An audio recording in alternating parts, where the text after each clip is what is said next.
Nitoe mifano michache. Tunazo sheria zinasimamia haki jinai.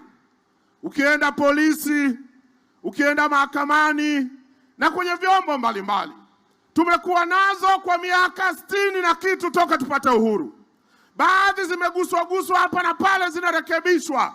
Lakini mama, kwa sababu ya uumini wa utu wa binadamu, akaunda tume ya rais ya kushughulikia haki jinai, na bahati nzuri mwenyekiti wa tume hiyo anatoka Tanga, Jaji Chande, na amefanya kazi nzuri, ameleta ripoti na matokeo tunaanza kuyaona. Kama sio utu ni nini? Hata ungekuwa wewe mjumbe wa mkutano mkuu, mjumbe wa halmashauri kuu, ungekipitisha chuma hichi kikasimamie haki jinai zetu.